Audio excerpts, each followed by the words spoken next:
Thank you so much for your speech, Professor Stiglitz, and your contribution. Let's begin at the end of your lecture. You say, in this new world, there will be a greater role for government. And you speak of this greater role for government as including the need for greater public funding of innovation and public services, and of a general recognition of the need for collective action. But can you paint a slightly more detailed picture of what this greater role of government might look like? That is there some sweet point in recent history of levels of government intervention or types of government intervention that we should be aiming for? Is there a time that members of the audience would remember, or a sense of government they would recognise? Well, maybe the most obvious example is when we had a hurricane, say in the United States, who did we turn to? We turned to the government to respond to the hurricanes. The same thing when you have floods, when you have disaster. We all realize that we individually can't protect ourselves. So that's the extreme case where we know we have to have government. But also, we should be clear, a lot of these natural disasters are climate-related disasters. And we need collective action to prevent climate change. Individuals can do what they can, but this is a global event, and it's, each country is making a contribution, so each country has to do what it can, and that has to be done as a collective action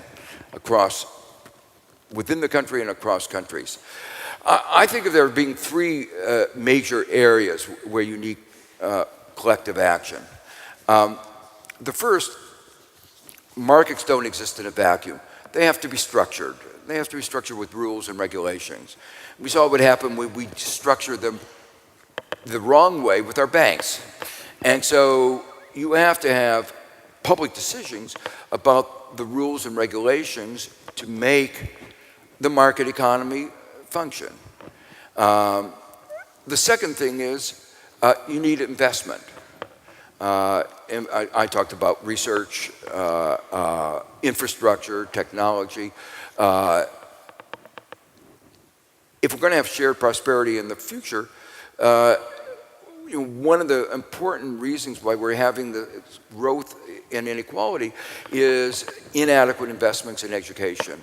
And we know that has to begin preschool, before 5 years old, because by the time they're 5 years old, there are huge differences already built in. So the inadequate public investments, parents, the idea on the right is that if you're a 5-year-old, you should go to the bank and borrow money so that you can make your investment in education. Now, that idea of a free market solution is obviously absurd. You need, as a country, to invest in the future in the children. So that's the second area. And the third is social protection. I mentioned in response to crises, but old age, health care, every country recognizes the need for public provision of health care, except the United States. It goes, unemployment. The private market doesn't provide adequate protection if you lose your job. And so those areas of social protection are very important. And in all three areas, there's been a weakening of the resolve of the importance of collective action. In research, the percentage of GDP that we're spending in research in the United States is lower than it's been in half a century. And yet we're supposedly a more innovation economy. And you can go through each of the categories where rather than our spending more as we get wealthier, we're actually withdrawing. So you're talking about greater intervention in terms of regulation and greater intervention in terms of government spending effectively.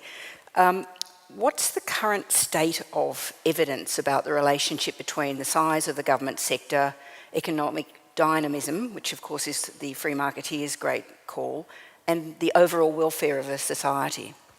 So my view, when you begin asking that kind of question, you first have to understand that GDP is not a good measure of the success of a country. So a lot of people do statistical studies without realizing how bad a measure of GDP. It doesn't really represent how well a society is performing. US GDP before the 2008 crisis was going up, but the fact was it was based on a mountain of debt. I talked before about how GDP is going up, yet most Americans are not sharing in that prosperity. So it's not really a good measure of how well a society is doing. The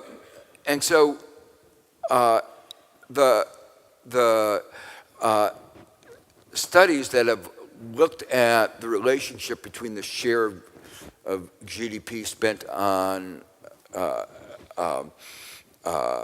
going to the government and growth is really not a really meaningful way. Those studies are not very meaningful. But what is very clear, if you go back and ask, where have the major transformations come from? What are the big things that have changed our lives? And who has supported them? They haven't come from the private sector. The private sector has played a very important role in bringing some basic ideas to the market and developing them. But the basic things like the discovery of DNA, which has changed medicine, the basic advances that led to the modern computer, to the internet, even the browser was developed by the US government. So if you think about, all the things that have transformed our life, they really rest on a foundation of public investments in technology and science. Well, I just want to go through the sort of arguments that are made by the free marketeers and how you sort of come back at them, if you like. You spent a good part of your career fighting the so-called Washington Consensus, which is small government, low tax, minimal welfare, which have really dominated policymaking, certainly through my professional lifetime. But at the same time, we've seen an increased pace in globalisation, and that raises an obvious question, which is when you're trying to intervene in an economy, have you got the same capacity as a government or as a public sector to influence your own economy as you once did, given the pace of globalisation?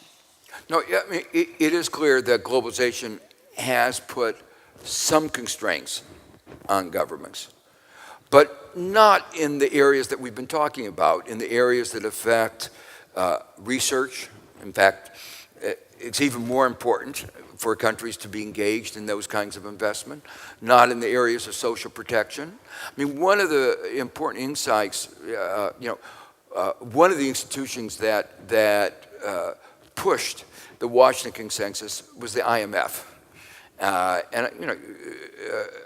They're not a left-wing institution. But today, they've been going around the world arguing that that societies, economies with more equality perform better. They've been pointing out that used to be that people talked about what was called the big trade-off. You could only have more equality by sacrificing growth. And they say, no, that's not true. That, in fact, societies which have more equality actually perform better, grow faster, and are more stable. And some of the reasons that I talked about in my talk are the reasons for that. If you have more inequality, you have greater division, you have more instability, social, political instability, and you can't get the consensus behind those really important investments, public investments that I talked about before. So in more divided societies, you get less investment than in those things like infrastructure, technology, and education, and that leads to lower economic growth. I'll come back to this question about the change of heart at the IMF, but an issue that is related to the whole free market globalisation push, which has had a huge influence on Australian policy making is the idea that if you lift wages in a small open economy with a floating exchange rate, the exchange rate should just adjust to restore overall competitiveness. But doesn't that suggest we've been sold a bit of a pup on the international competitiveness issue, that the ultimate question is just about how income is shared between labour and capital? That's right. Okay.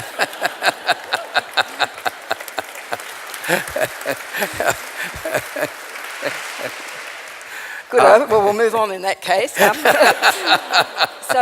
the big question, as you finished your talk, is about politics rather than economics. And I noted that in 2012, you were asked by the German magazine Der Spiegel how you expected the next president of the United States to tackle the problem of unequal distribution of wealth, and you answered, first he has to recognise there's a problem. Now, it seems that the president elected in 2016 has tapped into that issue of unequal distribution of wealth, but somewhere along the road the politics has taken a rather bizarre turn. And as you say, Trump supporters have created their own reality. Do we have to wait for them to realise they've been duped by his economic agenda before things can change? Well, I think the point is absolutely clear. What he did is he tapped into the discontent, particularly the groups that were experiencing the effects of deindustrialization in the South and in the Midwest. And I talked about, for instance, the stagnation in their incomes. One of the things that is really disturbing is I talked about the decline in life expectancy. If you look at what is going on in these parts of the United States, there is an increase of what Ann Case and Angus Deaton got the Nobel Prize in 2015. He calls deaths of despair. What is really soaring in these regions is deaths as a result of suicide, drug overdose, and alcoholism. And the only time I've ever seen anything like this was when I was chief economist of the World Bank, and we were studying what was going on in Russia, partly because of the mismanagement of Russia under the Washington Consensus. The transition from communism to a market economy was supposed to raise their incomes. In fact, their incomes went down by 1/3. We couldn't believe it.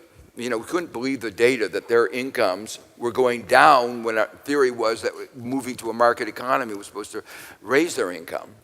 But when we started getting demographic data saying that their life expectancy was going down dramatically, especially among males, and especially related to these deaths of despair, we knew something dramatic was going on. And that's what's been happening in the United States. So Trump tapped into that, but he'd exploited it. I mean, it's like demagogues everywhere. He knew where there was discontent, and he knew how to dupe them, basically. Unfortunately, we're not seeing any awakening to the fact that things aren't working out well. There are places where the result of the trade war, which was supposed to bring manufacturing back, is actually going exactly the other way. And rather than responding in anger, so far their answer is, well, these are the sacrifices we have to make for our country. So it isn't clear how quickly they're going to respond. But what gives me hope is what I talked about here, the grassroots movements of trying to raise the minimum wage. I talked about going across the country. The young people in the election that we just had, the outpouring of young people who care a lot about the environment, who care a lot about the social injustices that I've been talking about. So I don't think we are necessarily going to be able to persuade those particular groups to change their view quickly. I think we're going to have to try to mobilize the rest of the country to see how bad things are going. And I think that's going to be our answer. And I think you saw that in the change of the votes, for instance, in the suburban areas, where people said, you know, we still believe in facts and truth. And controversial. Yeah. Because one of the really fascinating things about the US in particular, which you pointed out in Vanity Fair in 2011, is that the consensus goes across class and wealth about what needs to be done. You don't have the sorts of divisions on income levels or labour versus capital levels that you once had. The divisions are much more complicated this time round. Yeah, the article I wrote in 2011, I've been studying income distribution for my whole life, and I wrote a paper that I published I wrote in 1966, but I published in 69 on what I still think is the best theoretical paper on the distribution of income, modestly. Honestly, yeah. But I published it in Econometrica, and then in 2011, as the problems of inequality got larger, I wrote another article. This time I called it Of the 1%, For the 1%, and By the 1%. And I published it in Vanity Fair, and it got read a lot more than my Econometrica article did. But the reason I framed it that way, and I talked about the 1%, was to try to point out that it's not, a small class, it's not, we don't have these big class divisions that we had a long time ago. It's really a small percentage that has been doing very well. I talked about that the bottom 90% have had a fairly stagnant income in the United States. It's not as bad in Australia, but as I said, it could get that bad. But the real divisions then are between this very small number at the top.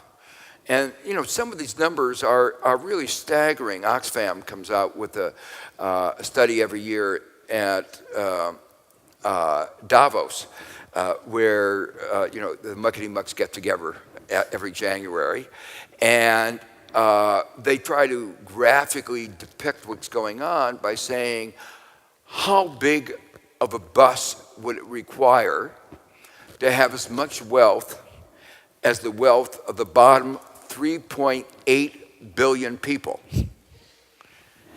And we're getting much more efficient in inequality. So last January, you only needed a bus with 42 people to have as much wealth as the bottom 3.8 billion people.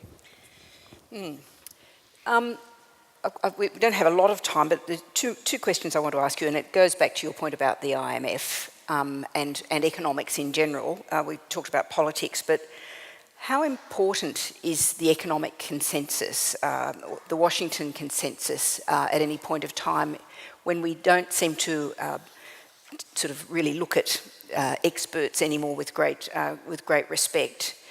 And do you think the economics profession is a bit shell-shocked? I mean, have they ended up being a bit used by vested interests over the last 30 or 40 years? Yes, I think they have. I think they were captured in a way. People like to be listened to. And there was a big demand for people, by that 1%, for people who would put forward arguments that they liked. And the 1%, I don't want to say bought them, but effectively bought them. And they put forward ideas that they sort of believed it in a way. And it was a natural continuation of economic analysis, you might say, from Adam Smith. He talked about the invisible hand, how individuals and firms pursuing their self-interest would lead, as if by an invisible hand, to the well-being of society. But for the last 40 years, we know that's wrong. You know, my own research on the consequences of imperfect and asymmetric information and imperfect risk markets explain why the invisible hand was invisible, because it wasn't there. And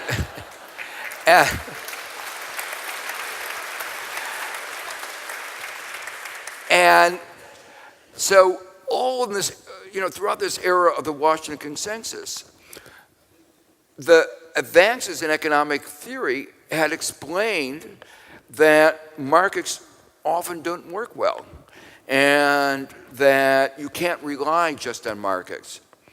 And then you have to ask, why was this push for deregulation, privatization? Why was there this push for unfettered markets, what I sometimes call market fundamentalism? And it was an ideology that actually was running counter to what economic science was saying. So there were a lot of politicians and a lot of people on the right who liked those simplistic ideas and didn't want to bother with all the sophistications that were being developed by economics that talked about the consequences of imperfect information, imperfect competition, imperfect risk markets, and so forth. And they just ignored it. And now we're seeing some of the consequences of that. So for the purposes of people who are trying to reduce inequality in Australia as well as in the United States, what's the most important argument that should be being prosecuted right now? And how do we arm ourselves for arguments about the need for more tax and for higher wages, and for getting over the idea that government is a dirty word? Well, I think there are two parts of it. One, and both of them I've already mentioned. One is that the one that the IMF has emphasized, which is economies with greater equality perform better. So this is a pro-growth strategy. The second one is the point that I emphasized. Think about what is the source of the wealth of nations. Why is it that we live better today than we did 250 years ago? For centuries before 1750, the Enlightenment, or 1780, standards of living wages had remained constant. They varied a little bit up and down. In the Black Plague, when you killed off a third of the population, wages did go up a little bit. So there were, economics did, there were some changes, but almost nothing happened. Then suddenly, wages started to, and income standards of living started to go up. And what was the reason? And it was the two things that I talked about. Advances in science and resting on the foundation of basic research that has to be supported by government, and the social institutions, the rule of law, our democracy, with checks and balances. And that is all about collective action. How do we work together as a society? And how, it's not the law of the jungle. The law of the jungle is you got nowhere. And so it is only because we've been able to act collectively that we've been able to make progress. Well, hopefully there's a bit more collective action in us yet. Thank you so much for talking to us tonight.